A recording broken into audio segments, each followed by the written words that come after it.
That's what racism and discrimination looks like, and that's why we have to fight it. Because whether you like it or not, I have a Black voice, and whether you like it or not, I am entitled to, I have the right to use my Black voice to spread my message however I like. You have no right to influence how I use my voice. You have no right to influence what I say with my voice. Discrimination is one of the most difficult things that you can experience. It's one of the most painful things that you can do to somebody. And it's not just because being treated unfairly is hard and we don't like it. The real reason why discrimination is so difficult is because it often removes the voice of the person who's being discriminated against.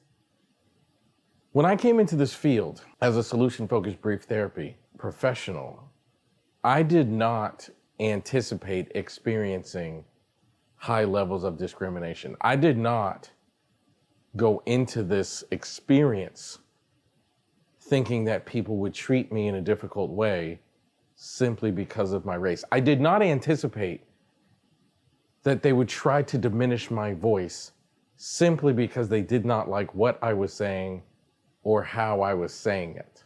But that's exactly what happened. And I want to give you two examples of what happened in this field and what I went through and why it's so important that we call attention to these actions so that the wrongdoers will no longer take these type of steps to impact people's lives negatively.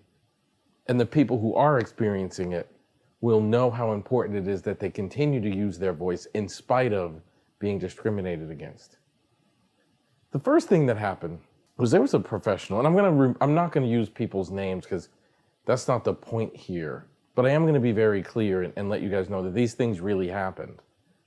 And it's really, really important that we live in a world where these things no longer happen and where the people like me who experienced them continue to overcome. So the first experience was, there was a really long time professional who'd been in this field for a really long time, had a very large global name, well-respected, had published lots of things and sat on significant boards of things, who, without my knowledge, was saying disparaging things about me behind my back to other people in the field. This person had joined my following, like my email list, and was connected to me on social media. So they were getting my messages, but saying really horrible things about what I was saying and the way I was saying it. And one day I was teaching at a conference in Canada, and a colleague of mine who I have great respect for and a really good friend pulled me aside and said, you know, you should be really careful about what you're doing because you're upsetting some people. And he wasn't saying that to kind of get me to change. He was actually saying, be aware that what you're doing is having a significant impact on the field, and some people are getting angry as a result of being envious.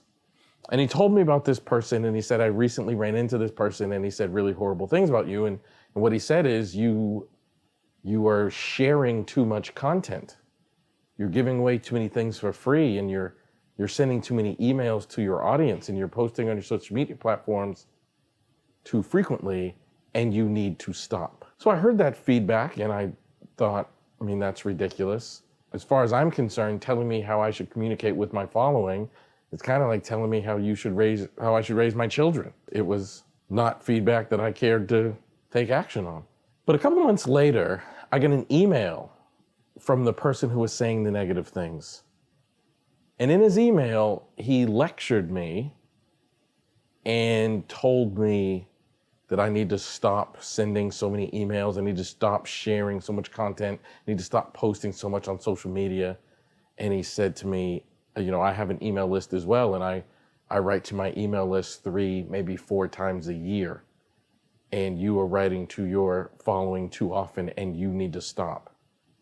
But what's interesting is this person, he carbon copied several of my close friends who were also prominent professionals in this field on that email. And I got this email that was such a disrespectful lecture to me. And I saw that he had carbon copied several very well-known, recognized international trainers in this field. And I got to thinking, why did he do this? Why did he carbon copy these people? Now, again, they were friends of mine, wonderful people. They contacted me and they said, we fully support you and we're going to respond to him. So they responded to him and they said, we fully stand by Elliot. This is an inappropriate email. I didn't know what to do, so I called one of my friends who was one of the people carbon copied on the email. And I said, I don't know what to do. What should I do? And he suggested I don't do anything. He said, silence is oftentimes the best response.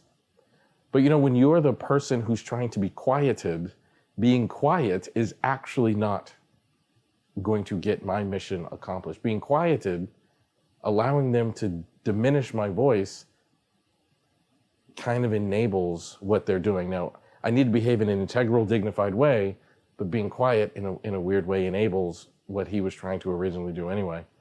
So I told my friend I was going to respond to him, and he supported me, and I let him know that your opinion is insignificant to me. I'm going to respond how I respond. I'm going to treat my audience how I treat my audience. And I'm going to live my life how I live my life. And you are completely insignificant to the things I want to do and the things I want to accomplish. Send him that email. He does not respond. A couple months later, I see him in New Zealand. I was in New Zealand teaching at a conference, and he was there as well. And he approached me to shake my hand. I almost said apologize, but he just approached me to shake my hand. And I did not. I would not shake his hand. I simply told him what he said was inappropriate. He told me that he was attempting to be helpful to me. He was originally confused as to why I responded in an upset way. And he said his wife reread the email that he wrote to me, and his wife had to explain to him why it was out of line and inappropriate. And his wife was standing there, and she apologized on his behalf, which I found really concerning. But I share that story so that you could know one of the most consistent ways that the marginalized, overt minority community experiences discrimination is by people trying to remove your voice and influence. And one of the things I'm most proud of about my work in this field is that, in spite of encountering many people who tried to diminish my voice and diminish my influence, I decided I was going to keep going no matter how offended they were, no matter how mad they were, I was going to keep pushing. And I'm really proud of that because I've gotten into a position now where I have a wonderful team that supports me, and we're able to accomplish many of our dreams, or even beyond our dreams. Had I allowed these people to quiet me, it would not have happened. Another thing I want to share with you that was really significant in my development as a person and in my development as an advocate for justice, there was this person, and he posted on a very public forum that he was looking for someone that taught online courses about solution-focused brief therapy. He was hoping to find someone that he could send one of his students to who wanted to learn solution-focused brief therapy that did an online course. And if somebody could make a suggestion, that would be great, but just not Elliot Connie. I don't want anybody to take his courses. Posted this on a public forum. Now, I want to be clear here. I don't know that person. I know of him, never spoken to him. I have no affiliation or association with him. He just posted this on this public forum. I'll never forget driving, and I got an email from a friend of mine who saw that post on this public forum, and he said, you've been saying for years that you've been experiencing discrimination, and I believed you, but I didn't really believe you. But now that I see this, I know you're telling the truth. So a bunch of people criticized this person on this public forum, which caused him to say publicly, I was just joking and it came out wrong. I didn't mean for that to come out that way, and I was just kidding. But privately, he emailed several of my friends and admitted, it wasn't a joke. I just accidentally sent that message to a public forum when I was meaning to send it privately to someone specifically. This person emailed about a dozen of my friends to apologize for his conduct and did not email me. One of the things that I think is really important to recognize about being an overt minority is you are often pulled into discussions and conflict that you did not ask for. So I had to publicly respond to this situation, even though I had nothing to do with it. But the interesting thing is, a couple years go by, and this person is a professor at a school, and one of his students asked him, "Do you know Elliot Connie?" And he said, "I may have heard his name before," which clearly he knows who I am. I've written multiple books in this field. I have the largest following in this field. Anybody in this field of solution-focused brief therapy knows exactly who I am, and he clearly knows who I am because he posted emails about me and clearly had an opinion about me. But he attempts to diminish my influence by giving his student the impression that he does not know who I am. That's what racism and discrimination looks like, and that's why we have to fight it. Because whether you like it or not, I have a black voice.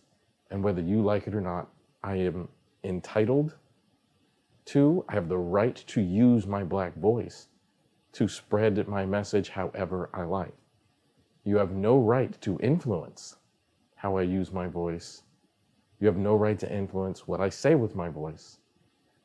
And I hope anybody who can hear this message and hear this story would view me as an example.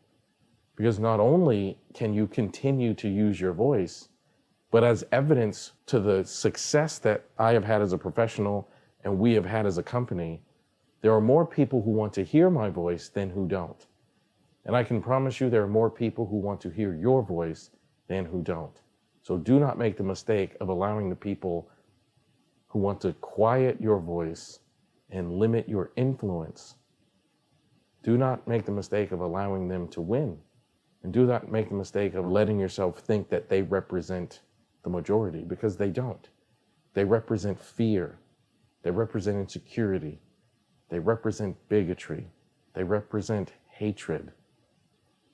They represent envy. It's really important that you overcome those things and stand for whatever your message is and use your voice to say the things that are important for you to say.